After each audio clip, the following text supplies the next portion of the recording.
Baik, saya awali. Assalamualaikum warahmatullahi wabarakatuh. Waalaikumsalam warahmatullahi wabarakatuh. Ya, Pak, perkenalkan nama saya Siti Fatimah.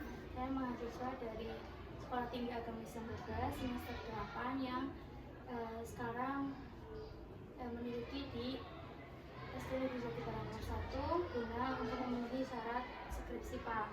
Nah, sekarang di sini saya mewawancarai Bapak sebagai kepala sekolah. Mohon maaf, Pak. Silakan. Saya ucapkan selamat pagi dan juga terima kasih.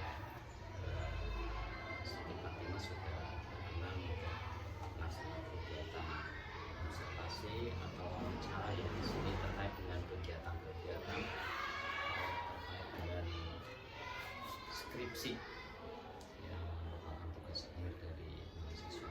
Silakan, apa yang perlu ditanyakan dan akan saya jawab sesuai dengan keadaan yang ada di SDN Jati Barang nomor 1. Ya, baik. Untuk pertanyaan yang pertama, bagaimana Bapak melihat dampak media sosial terhadap perilaku siswa di sekolah SD Negeri Jati Barang nomor 1, Pak? Untuk dampak sosial dari media sosial itu, kalau saya lihat ini ada dua hal, ada tantangan dan juga tantangan dan juga peluang. Jadi bagikan pedang bermata dua, ya Pak. Jadi yang satu sisi adalah menjadi sebuah ruang ekspresi kreatif dan juga merupakan sumber informasi yang luar biasa bagi siswa. Tetapi di sisi lain juga ada hal yang bisa memberikan dampak kepada siswa. Yang pertama, tentang konsentrasi belajar ini. Jadi ada yang kecenderungan penurunan durasi perhatian atau attention span karena terbiasa dengan konten durasi yang pendek. Misalnya anak-anak seperti itu, ada short dan sebagainya. Jadi kalau diberi pembelajaran lama itu anak-anak jenuh, hanya berbicara dan sebagainya. Nah, ini yang perlu kita. Yang kedua adalah interaksi sosial ini. Seringkali ini terjadi pergeseran cara komunikasi siswa. Siswa lebih aktif di dunia maya, namun kadang-kadang canggung atau kurang empati dalam interaksi tatap muka. Ini kebiasaannya ini. Saya lihat kadang-kadang di kelas seperti itu. Kemudian disiplin diri ini penggunaan gawe yang tidak terkontrol hingga kadang-kadang larut malam ini, walaupun saya tidak tahu persis, tapi dilihat kadang-kadang siswa ada yang mengantuk. Ini jelas pada keseharian siswa di pagi hari itu mengantuk dan kadang kurang fokus. Jadi oleh karena itu peran saya itu tidak bisa melarang, tetapi memperkuat literasi digital agar mereka mampu memfilter konten secara mandiri. Itu yang saya rasakan. Sehingga yang kedua, ini ada pengalaman saya di sekolah itu, dampak yang paling berat adalah munculnya fenomena FOMO ini biasanya. Iya, fear of missing out. Hal ini membuat siswa kadang harus langsung terkoneksi, mungkin dengan yang kadang-kadang tidak terkelola sehingga bisa memicu kecemasan dan bahkan juga konflik antar siswa dari komentar di medsos. Iya, nah itu. Nah, namun hal itu sisi positifnya saya melihat media sosial juga bisa memotivasi siswa yang jelas. Banyak siswa yang terinspirasi oleh konten-konten edukatif atau proyek kreatif di luar sana. Jadi itu. Lalu kita mencoba menerapkan dalam tugas-tugas yang ada di sekolah, dan kuncinya adalah pada pendampingan dan edukasi etika digital kepada anak. Jadi itu dua sisinya itu. Jadi ada tantangan dan juga ada peluang bagikan mata pedang ya. Jadi kira-kira itu yang dapat saya sampaikan terkait dengan bagaimana melihat dampak media sosial terhadap perilaku siswa di SD. Baik, Pak. Untuk pertanyaan yang kedua, apakah terdapat peningkatan kasus penggunaan bahasa tidak santun dalam beberapa tahun terakhir? Ya, pada kemarin pas minggu kemarin saya sudah wawancara dengan Pak Syafii ya. Iya. Apalagi beliau terkait dengan mata pelajaran pendidikan agama Islam. Ya. Nah, penggunaan bahasa tidak santun itu dicontohkan seperti anak-anak sering dalam pembelajaran mengucapkan kata-kata gaje Pak, kayak gitu. Nah itu kan termasuk perbuatan FOMO ya Pak, hanya meniru saja tanpa harus mereka tahu artinya kayak gitu.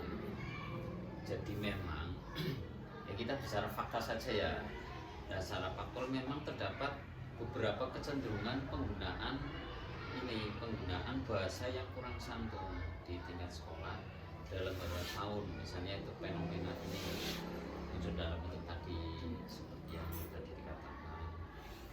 Misalnya ini normalisasi istilah kasar ini, kata-kata yang dulunya dianggap tabu ini kadang mulai dianggap sebagai bahasa pergaulan yang biasa oleh siswa seperti tadi gaji dan sebagainya, padahal dia tidak tahu.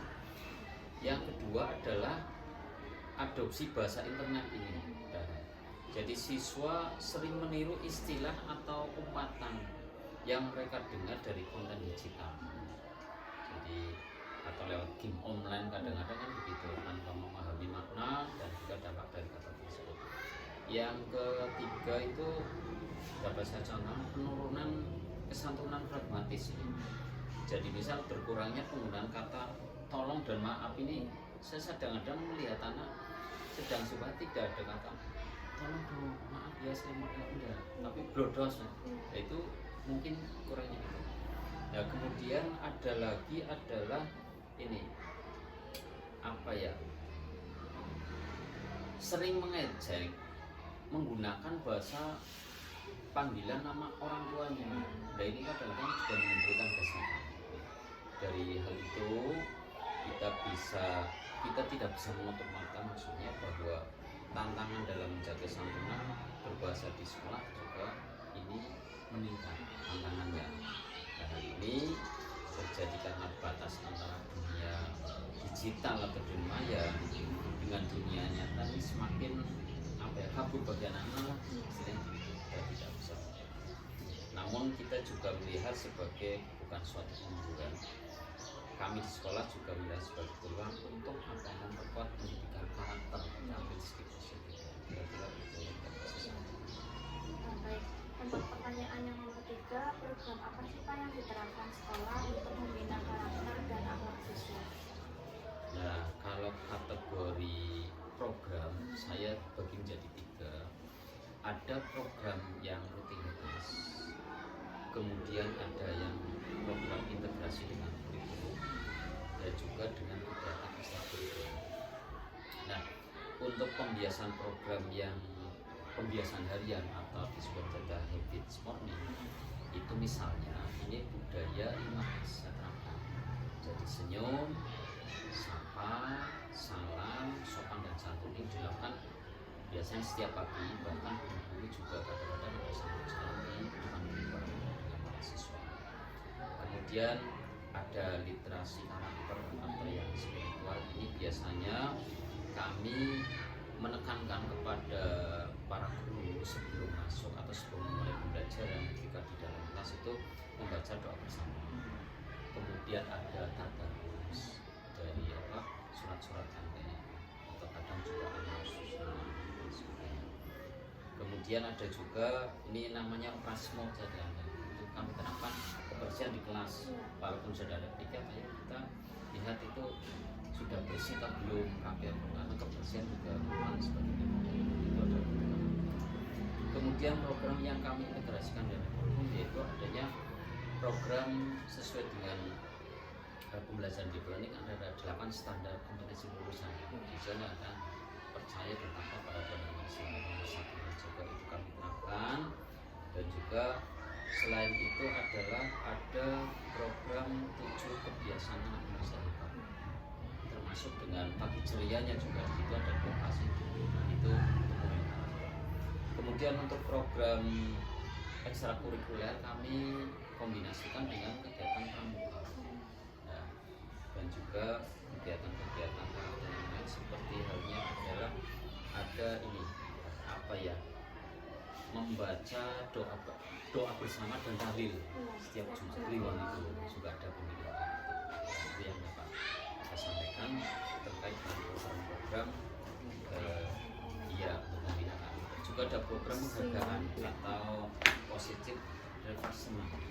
Jadi ketika anak-anak itu misalnya akhir tahun atau setiap semester bahkan 3 bulan atau 4 bulan itu seperti kemarin, kami tidak hanya memberikan bentuk penghargaan berupa mereka yang mendapatkan prestasi akademik, tetapi di perilaku. Contoh kemarin yang hadir ketika Ramadan, kegiatan Ramadan atau beliau dalam pesantren kita itu mendapatkan piagam dan juga hadiah. Jadi 10 peserta terbaik dalam kegiatan Ramadan kami berikan biasa kemarin mendapatkan hadiah berupa Al-Quran dan juga sertifikat. Pada kegiatan acara adalah kemarin santunan ya, santunan yatim dan juga kemudian yang pertanyaan yang keempat, bagaimana peran guru PAI dalam program pembinaan karakter tersebut menurut Bapak? Nah, kalau menurut saya ini peran guru pendidikan agama Islam di SD Jabar Satu ini merupakan hal yang sangatlah sentral karena mereka juga sering dianggap sebagai ujung tombak sekaligus dan role model utama dalam hal moralitas. Jadi beberapa hal yang dapat saya sampaikan, yang pertama adalah saya melihat guru PAI dalam pembinaan karakter di sekolah mencakup 3 hal. Yang pertama adalah sebagai uswatun hasanah atau suri teladan. Jadi guru PAI tidak hanya mengajar teori, tetapi menjadi standar perilaku. Sebelum meminta siswa berkata santun, maka guru PAI harus menjadi orang pertama yang menunjukkan tutur kata yang lembut dan menghargai siswa. Yang kedua sebagai arsitek pembiasan ibadah. Jadi peran nyata pada pengawalan ibadah harian seperti sholat zuhur itu juga kemarin kami laksanakan dalam kegiatan Ramadan, kemudian sholat duha, pembacaan doa dan sholat pendek. Ini bukan hanya sekedar ritual, tapi cara menanamkan kedisiplinan dan kepatuhan itu juga dilakukan. Yang ketiga adalah sebagai penyaring budaya atau absen, yaitu di tengah derasnya arus media sosial, guru PAI berperan memberikan bimbingan kritis atau literasi digital berbasis agama agar siswa itu nanti bisa mampu memberikan mana perilaku yang sesuai dengan akhlakul karimah dan mana yang tidak. Jadi itu yang saya sampaikan. Dan juga guru PAI berperan juga sebagai konselor spiritual, itu merangkul siswa yang memiliki masalah perilaku dengan pendekatan pendekatan hati ke hati atau secara persuasif, bukan sekedar memberikan hukuman fisik. Itu yang dapat saya sampaikan. Untuk pertanyaan yang terakhir, bentuk dukungan apa yang sekolah berikan kepada guru dalam mengontrol perilaku siswa, Pak? Yang bukan hanya di kelas saja, ketika sedang jam istirahat dan sebagainya. Ini beberapa dukungan yang sekolah berikan kepada para guru dalam mengontrol perilaku siswa. Yang pertama adalah yaitu dukungan sekolah. Ini juga sangat krusial ya dan sangat penting sekali. Jadi agar guru itu tidak merasa berjuang sendirian seperti ini, tetapi dalam dinamika perilaku siswa merupakan kebersamaan. Jadi yang pertama adalah mencakup aspek kebijakan, kemudian fasilitas, hingga perlindungan, kadang-kadang perlindungan secara psikologis. Yang pertama adalah secara sistematis. Itu pertama saya dengan regulasi yang jelas. Jadi adanya tata tertib sekolah yang disepakati antara sekolah, kemudian guru, komite dan orang tua yang menjadi landasan hukum bagi guru saat mengambil tindakan yang disiplin, yang terukur ataupun yang terukur. Kemudian pendampingan juga kami berikan, yaitu berupa guru bimbingan konseling. Nah ini jadi setiap guru kan punya paham itu, tapi di sini ada juga yang kalau ada masalah sama guru ya kita memberikan bimbingan konseling dengan teman sebaya. Siapa sih yang kira-kira lebih tua di sini, kita bimbingan ada masalah ini. Nah hasil itu kita pertimbangkan kemudian baru kita putuskan. Kemudian program pengembangan kompetensi sekolah yaitu memfasilitasi misalnya pelatihan, ada workshop, kemudian mulai tentang manajemen sekolah atau manajemen kemudian pendekatan disiplin positif itu kami berikan, dan juga sistem point and reward. Ya, di sekolah juga menyediakan sistem pemantauan perilaku seperti misalnya buku kendali dan instruksi sekolah. Ini terkait dengan kedisiplinan ya. Kemudian yang memudahkan guru mencatat, mengevaluasi perkembangan perilaku siswa secara objektif. Contoh adalah dengan adanya buku 7 kekayaan anak Indonesia Hebat. Itu adalah beberapa dukungannya kami sediakan, kami berikan pada guru berikan pada siswa, dan guru mengontrol itu semua. Nah, itu beberapa hal yang kami lakukan. Juga kadang dengan orang tua, ada beberapa pertemuan orang tua, sekolah memfasilitasi kadang forum komunikasi antara orang tua dengan guru sesuai dengan visi dan misi sekolah yang berjalan mendisiplinkan siswa dengan pola asuh disiplin, dan dukungan dari pimpinan terutama memberikan pembelaan atau dukungan orang kepada guru ketika mengenai komplain dari orang tua itu kami dampingi, tapi dengan koridor adalah pendidikan dan untuk aturan sekolah mendapatkan solusi-solusi. Kemudian lingkungan yang kondusif, yaitu sekolah memastikan rasio dalam satu kelas ini ya fokuskan maksimal 28. Nah, tidak ada yang lebih. Nah, kira-kira itu yang dapat saya sampaikan tentang beberapa dukungan yang diberikan sekolah kepada